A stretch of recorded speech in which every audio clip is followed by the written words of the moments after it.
En esta nueva administración del presidente Andrés Manuel López Obrador, que hay que decirlo claramente, no ha hecho nada para tratar de revertir la tendencia de impunidad sobre estos homicidios de periodistas. Al contrario, parece que como el resto de sus antecesores, no le importa. Este hombre, el presidente, en vez de dar primero, al tomar posesión, un diagnóstico a la gente del país, decir todas las cosas que están mal y entonces explicar cuál es el paso A, B, C, D para ir mejorando esta situación, trabaja totalmente en la opacidad y no explica a la gente cuál es su plan de gobierno.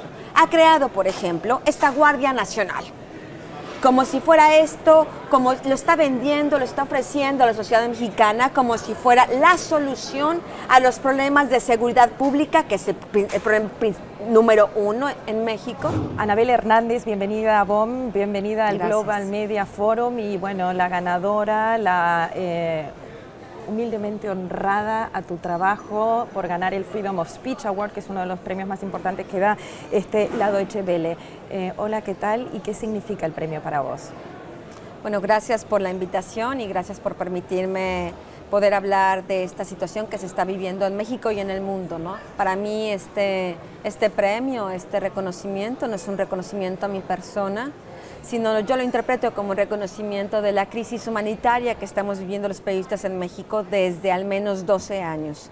Más de 125 periodistas han sido ejecutados en México a causa de su trabajo en este clima donde el gobierno y los carteles se han convertido en la misma cosa y donde ni el gobierno ni los carteles quieren que los periodistas informemos verazmente a la sociedad mexicana. Tan solo este año han sido asesinados 5 periodistas, uno al mes en esta nueva administración del presidente Andrés Manuel López Obrador, que hay que decirlo claramente, no ha hecho nada para tratar de revertir la tendencia de impunidad sobre estos homicidios de periodistas. Al contrario, parece que como el resto de sus antecesores, no le importa. ¿Por qué crees que no le importa? Él recién comienza, ha cumplido recién 6, vamos al 7º mes de su gobierno.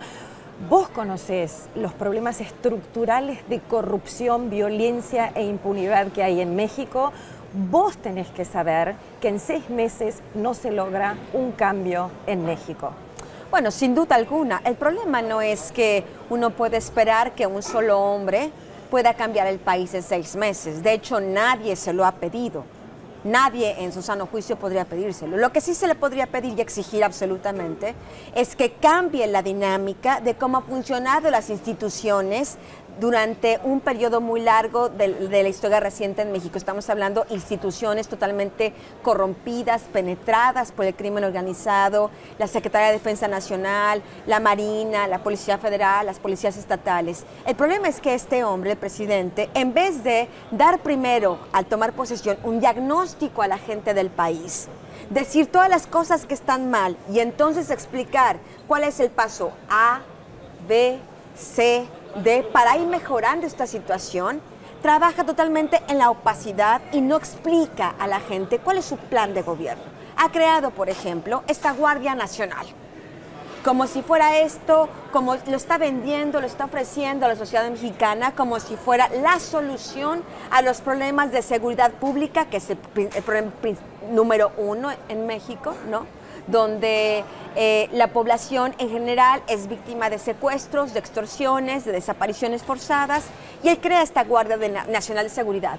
Pero en esta Guardia Nacional de Seguridad la hace basada, fincada en el poder del ejército mexicano, que desde que en el año 2006 salió a esta falsa guerra contra las drogas, quedó totalmente contaminado por los carteles de la droga y está probado ante la Comisión Nacional de Derechos Humanos y ante investigaciones que ha hecho las Naciones Unidas, que ha sido un factor de violencia, corrupción y violación de derechos graves a los derechos humanos.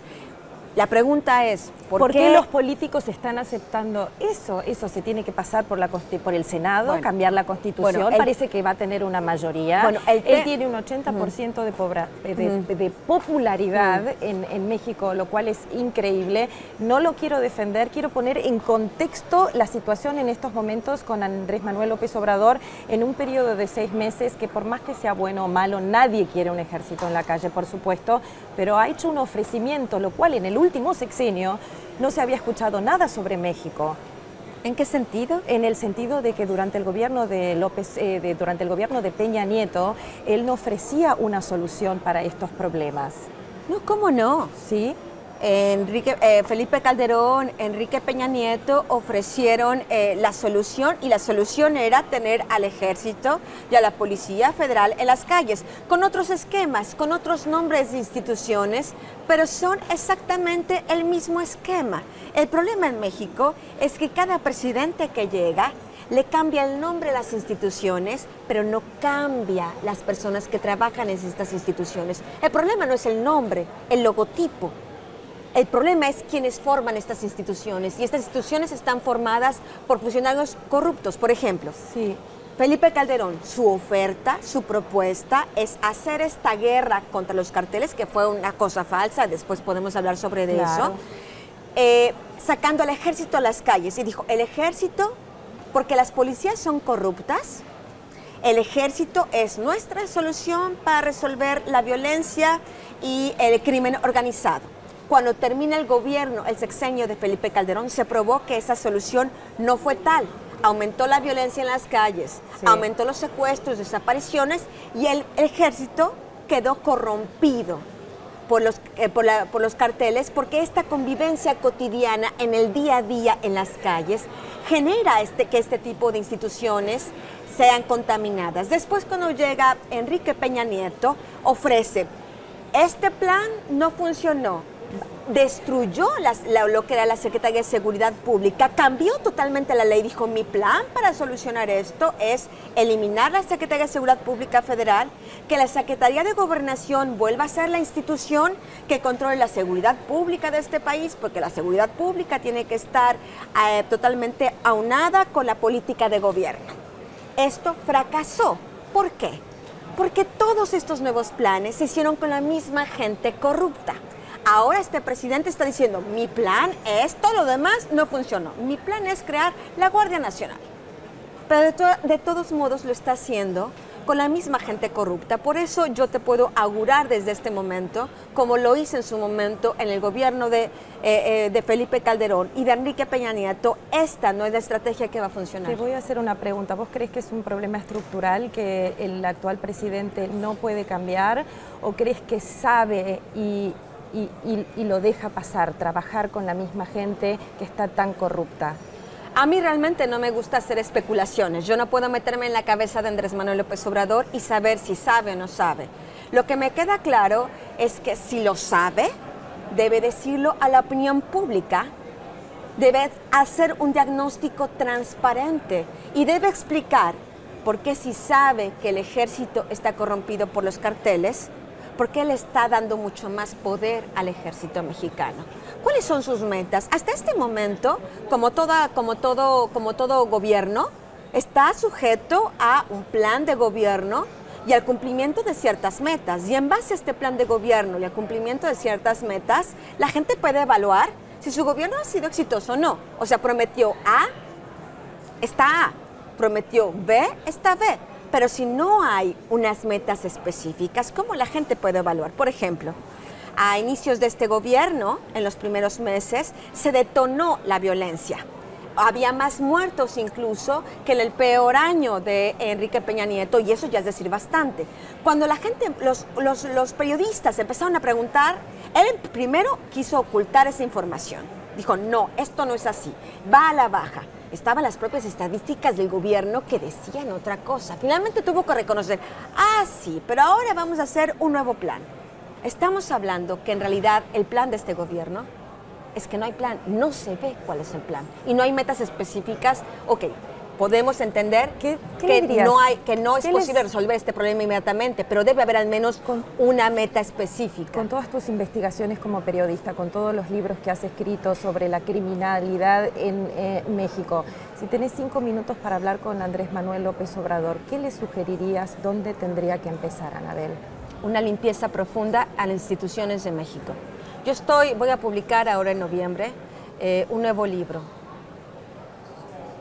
Un nuevo libro que habla del funcionamiento interno del cártel de Sinaloa, que es el cártel más importante de México y ahora se ha convertido prácticamente en el cártel más poderoso del mundo. Tiene presencia en todo el mundo. He podido obtener documentos desde dentro del cártel, voces desde dentro del cártel, que hablan específicamente, de manera directa, de cómo trabaja. Yo solo diré una pequeña frase, que la dice un capo importante, que está en mi libro, que estará en mi libro, donde dice que en México no hay funcionarios públicos, no existen, no conozco ninguno que no acepte dinero de los carteles. Ante esta situación, lo que el gobierno debe de hacer es primero extirpar a todos estos tumores que tiene el sistema mexicano, extirparlos, meterlos en la cárcel, no digo solo despedirlos, sino meterlos a la cárcel, hacer procesos judiciales contra todos estos corruptos expresidentes, generales, secretarios de Estado, que han vendido al país los carteles de la droga, meterlos en la cárcel. Nada de que amnistía y amor y paz para todos, debe de haber la ley, porque la ley tiene esa utilidad, la ley prevé la delincuencia. En un país con un 90% de impunidad, ¿cómo puede funcionar la ley? ¿Cómo puede funcionar? Para eso está el presidente de la República, para hacer todas las políticas públicas que hagan que la ley funcione. Él tiene una gran responsabilidad. Las leyes están ahí, tiene el Congreso totalmente a su favor. Tú me preguntabas, ¿por qué él ha podido cambiar todas esas leyes? De, por ejemplo, crear la Guardia Nacional, porque tienen mayoría en el Congreso. La ONU, Amnistía Internacional, tantas organizaciones de derechos humanos en México le han dicho, no le des más poder al ejército, mira los resultados que ha habido en los últimos 12 años. Las violaciones graves, las acusaciones graves documentadas contra el ejército mexicano, de violaciones graves a derechos humanos, han crecido exponencialmente. Esta no es la solución, y menos si el ejército es corrupto. Anabel, no es un problema mexicano, vos lo decís en cada entrevista que das, es un problema global, es un problema del cártel de Sinaloa que vos dijiste que está con sus tentáculos en todas partes del mundo. Dame un sentimiento de lo que está funcionando con este cártel mundialmente. Bueno, nosotros hemos escuchado, y me parece que prácticamente todo el mundo prestó atención a este juicio que le hicieron a Joaquín Guzmán Loera, al Chapo Guzmán, en Nueva York, donde no es en México, irónicamente, o tal vez no irónicamente, lógicamente, como el sistema de justicia no funciona, es el gobierno de Estados Unidos que tienen que juzgar a este hombre que ha sido el causante de acuerdo al presidente Andrés Manuel López Obrador, 1 millón de víctimas. 1 millón de víctimas ha generado esta guerra de carteles en México en los últimos 12 años. Eso lo dijo el presidente Andrés Manuel López Obrador apenas en abril pasado. Ahora, el cártel de Sinaloa, estamos entendiendo, es el principal cártel que opera en México. Y uno de los artífices de esta guerra entre narcos que ha provocado este 1 millón de víctimas es el cártel de Sinaloa.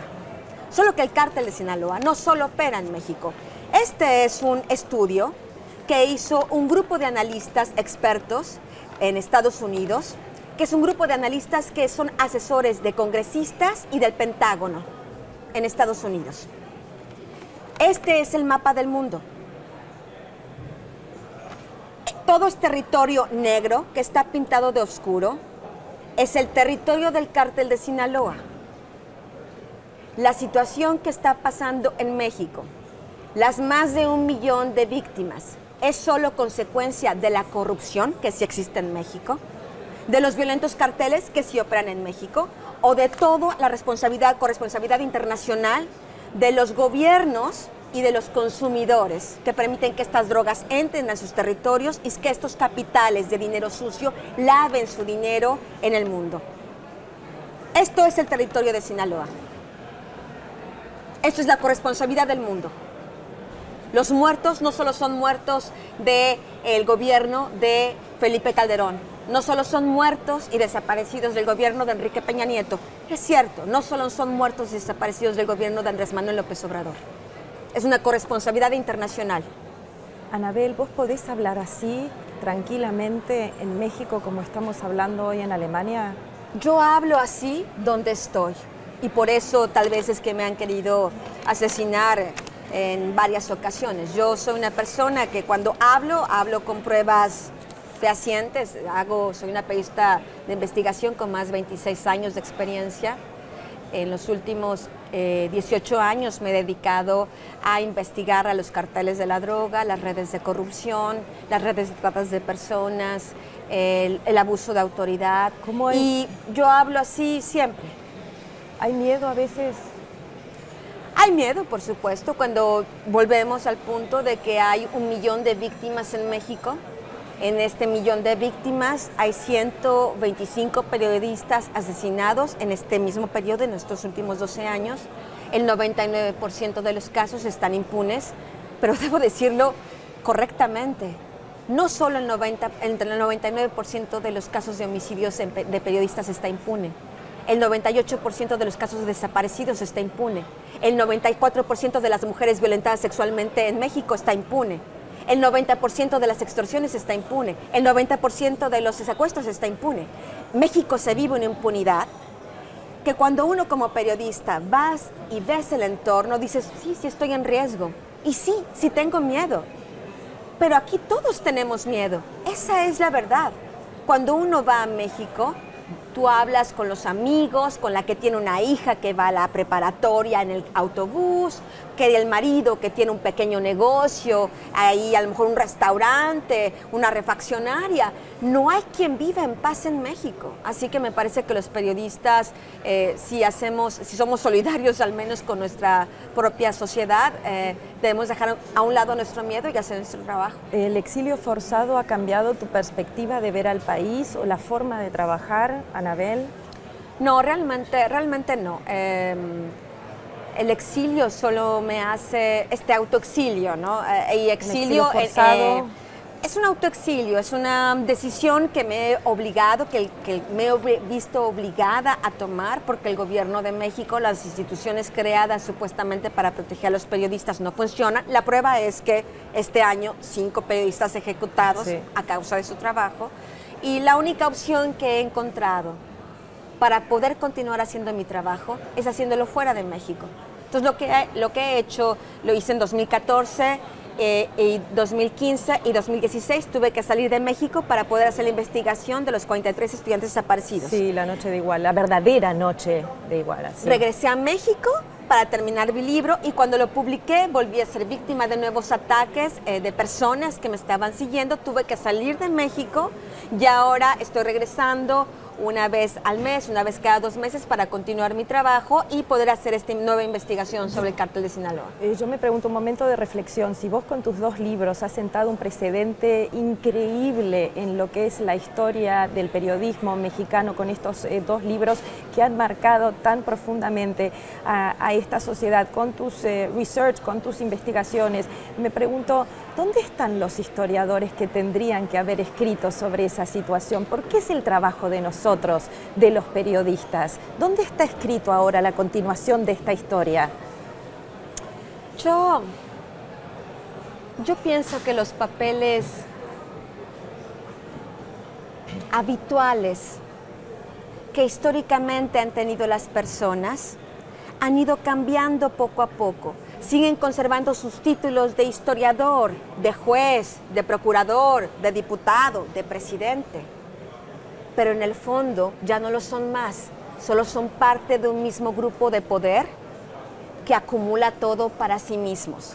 Yo pienso que verdaderamente los únicos que en este momento podemos ser los historiadores verdaderos de la historia cotidiana de cada país del mundo somos los periodistas, que sin ideologías, sin ser contaminados por partidos políticos, simplemente con el afán de dar la verdad, de decir la verdad y a través de la verdad proveer justicia, es que hoy la sociedad en el mundo puede enterarse de la verdad, de lo que verdaderamente está pasando en el mundo. Y es por eso que hoy por hoy no solo nos están matando los periodistas en México. Si tú ves las cifras de la UNESCO, en estos últimos 10 años ha estado la etapa más violenta contra el periodismo en el mundo. ¿Por qué? Por esto.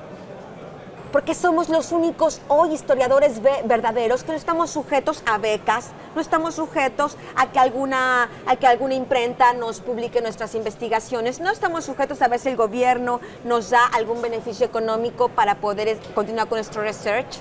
Estamos hablando que los periodistas son los nuevos historiadores del mundo y por eso nos quieren silenciar. ¿Un periodismo de rendición de cuentas? ¿Te gusta la frase? Sí, un periodismo de rendición de cuentas, y a través de esta rendición de cuentas es un periodismo que en muchas partes del mundo sustituye a los órganos de justicia. Porque muchas veces los órganos de justicia, los jueces, los procuradores, los ministerios públicos, no investigan los crímenes, no investigan las violaciones graves a derechos humanos, no investigan a los corruptos porque son parte del mismo sistema. ¿Qué mensaje traes al recibir este premio en este foro tan internacional de periodistas, de políticos, de alemanes, de europeos, que le está rindiendo un homenaje a una periodista como vos, con tu trayectoria, con tu historia? ¿Qué mensaje traes para toda esta gente que te escucha esta noche? Dejémonos de hipocresías. Dejémonos de hablar con medios discursos. Hablemos con la verdad. Hablémonos primero entre nosotros como periodistas con la verdad. Y después hablemos con la verdad a la gente. De nuevo, la situación que está pasando en México es consecuencia, sí, de la corrupción que hay en México. Sí. Es consecuencia, sí, de las malas políticas públicas que se han tomado para resolver este problema, pero es consecuencia también de la corrupción que existe en otros países y de que permiten que el cártel de Sinaloa opere en otros países. Es consecuencia también de los consumidores que les compran a estos carteles, como el cártel de Sinaloa, las drogas que se consumen en diversas partes del mundo.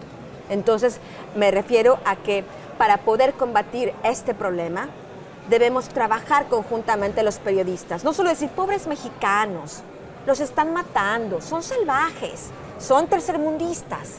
No, lo que debemos hacer como periodistas es trabajar colectivamente. Yo sé que algunos periódicos aquí en Europa, medios de comunicación, han hecho investigaciones brillantes sobre lavado de dinero, y otros son expertos en temas de corrupción, y otros somos expertos en cómo funcionan los carteles de la droga.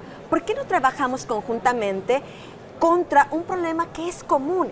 El cártel de Sinaloa, los carteles mexicanos, es un problema común, no es un problema aislado de México, es un problema común. Quiero hacer esta propuesta. Investiguemos a estas organizaciones criminales desde un punto de vista común, poniendo lo mejor de nuestro expertise, poniendo lo mejor de nuestras experiencias, poniendo códigos de ética, poniendo lo mejor de nosotros mismos para informar a la sociedad lo que está pasando. Muchísimas gracias por esta entrevista. ¿Cuándo sale el libro? ¡Ya lo quiero leer! ¡Ya lo quiero leer! A finales de este año. A finales de este año. Será un libro que una última pregunta, con toda la fuerza que tenés, con esta valentía, con este coraje, por supuesto. Hay una familia detrás, vos sos una madre, como muchas otras en México. ¿Cómo llevas toda esta situación frente a la familia y a los hijos? Bueno, sin duda esta es la parte más difícil. Realmente es principalmente por ellos y por salvar el periodismo que me gusta hacer, que he tenido que salir de México. Yo entendí que tener a mis hijos en México era irresponsable. Me costó trabajo entenderlo. ¿Cómo están Tardé mucho tiempo en ellos entenderlo, la situación? hasta que mi madre, mi familia me decían, tú no puedes quedarte más tiempo aquí. ¿Cuándo volvés? Siempre hay el deseo de volver y poder quedarse y que las cosas cambien. Bueno, yo vuelvo siempre. Sí, vuelves siempre, ya lo contaste, pero no sé, pero yo volveré. Yo volveré. Volveré y seremos millones. Hay un eslogan argentino muy importante, volveré y seré millones. Muchísimas gracias por esta entrevista, Anabela Hernández, que sigas discutiendo y charlando con estos periodistas en este foro. Gracias por la entrevista. Gracias. Gracias. Hasta la semana que viene. Hasta la semana que viene. Mucho para pensar. Gracias. Gracias a ti por el tiempo.